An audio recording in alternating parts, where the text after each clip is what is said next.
What's up, Twins fans, and welcome back to another episode of Twins Latest. I'm Sam Calder, and I hope you're all having a good start to your week. We've got a lot to talk about today, including some changes in the front office that kind of came out of left field, pun not intended. But before I get into that, I just want to say thank you guys so much for 100 subscribers. I hope you guys have been enjoying the content so far, and we're just getting started. So if you're not already subscribed, please be sure to do so. It will help me out a ton. But with that out of the way, let's dive into today's episode. The Twins announced a mutual parting of ways with their president of baseball operations, Derek Falvey, on Friday, less than 2 weeks before pitchers and catchers report to Fort Myers for spring training. Falvey had been with the Twins since 2016. It's certainly an interesting time to make a move like this, to say the very least. And from the sounds of it, it's been something that's been building up for quite some time. The quote from Twins executive chair Tom Pohlad said, quote, "Over the past several weeks, Derek and I had thoughtful and candid conversations about leadership, structure, and the future of the club. We reached a shared understanding that the needs of the organization are evolving and a leadership transition is the best way to move forward," end quote.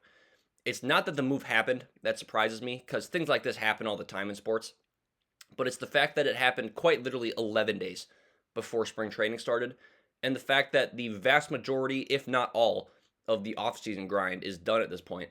Now, maybe that was always part of the plan. Falvey would get them ready to go for 2026, and then both sides would go their separate ways. I don't know. Maybe, maybe not. It's also worth pointing out that even though the Pohlad family is still the majority owner of the Twins, they did bring in some minority stakeholders who possibly wanted to move in another direction. And I bring that up because in Falvey's quote, there's a little blurb that says, quote, "Ownership transitions naturally create moments for reflection and honest dialogue about leadership, vision, and how an organization wants to move forward. Over the past several weeks, we had those conversations openly and constructively and ultimately reached a shared understanding that this was the right step for both the organization and me personally," end quote. So my guess is that the new minority owners wanted to go in a different direction, and that kind of started at the top with Falvey. Twins GM Jeremy Zoll will take over as the top brass in the Twins organization, although it sounds like his title is not changing. And then Tom Pohlad will handle the business side of things for now, though I would assume they'll look for someone to handle that full time in the near future. But certainly an interesting time to make a move like this, parting ways with your president of baseball operations. I don't think this will really affect the overall roster construction, though, because like I said, the vast majority, if not all, of the roster moves that needed to be made before spring training already have been. But if anything, it could impact the conversations around what the opening day roster looks like. I'm not sure how much of a say, Falvey had in that, because he was more on the operation side of things. But yeah, it definitely took me by surprise seeing this news come out over the weekend. But let's shift gears a little bit here to a prospect deep dive. This is the second prospect deep dive of the offseason, and today's prospect that we're going to be looking at is pitcher Connor Prielipp. I should note, just like the player previews, I'm not going to go in any particular order for them. I did Walker Jenkins first because he's the Twins' top prospect.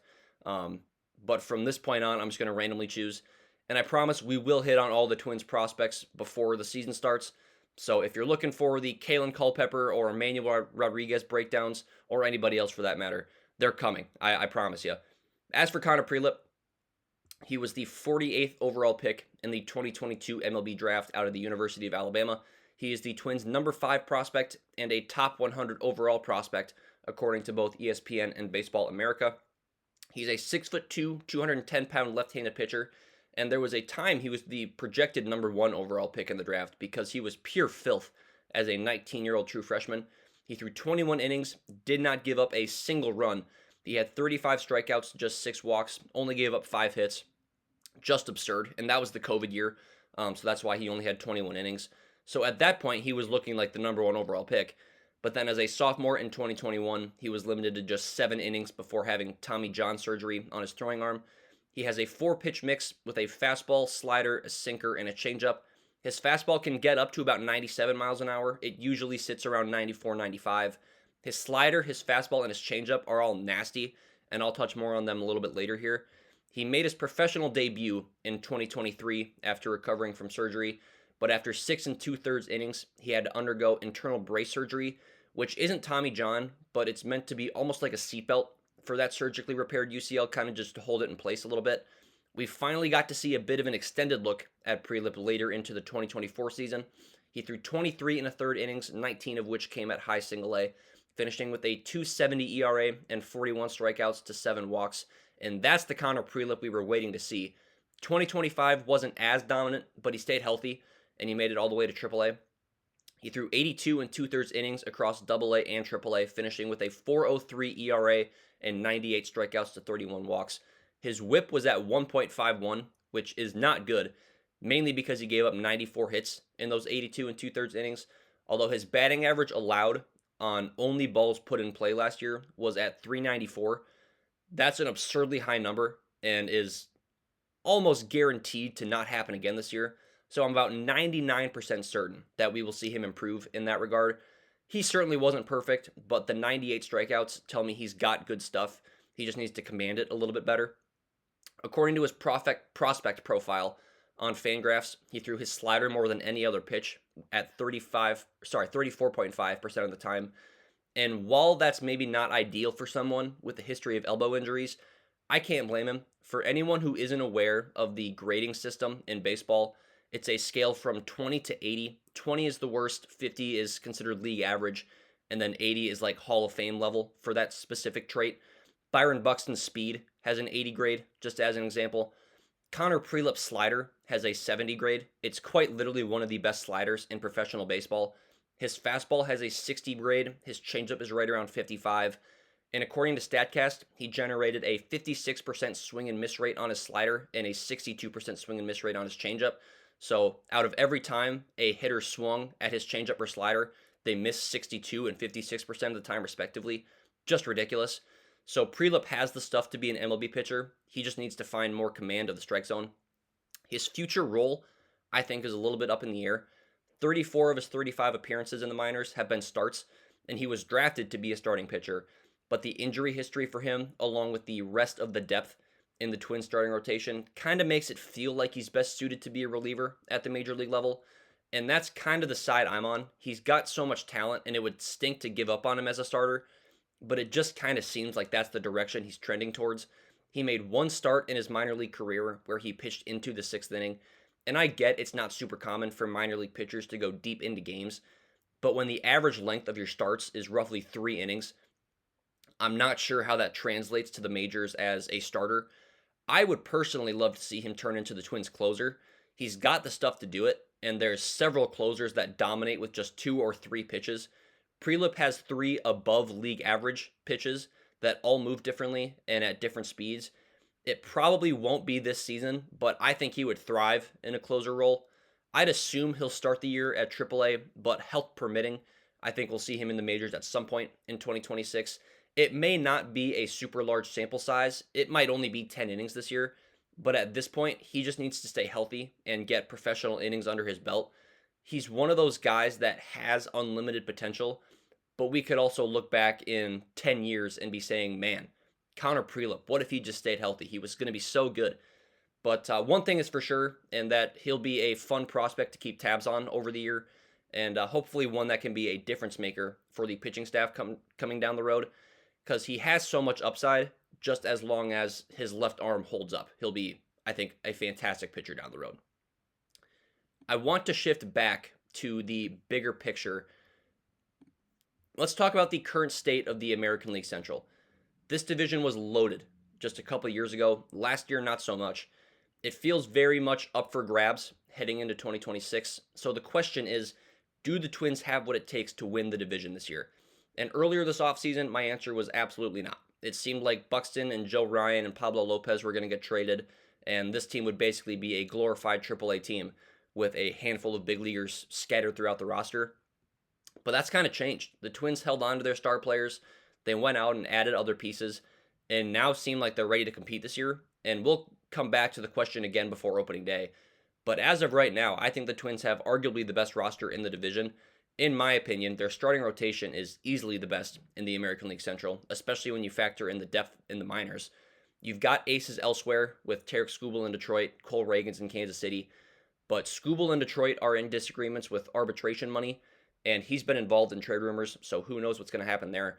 Ragans will be coming off a rotator cuff strain, so who knows? That's not ideal either. I wouldn't say they have the best lineup, and they certainly don't have the best bullpen, but there's definitely a world where, say, Royce Lewis stays healthy and he returns to his 2023 level of production, or Buxton stays healthy again, Matt Wallner gets things figured out, Josh Bell steps up, etc.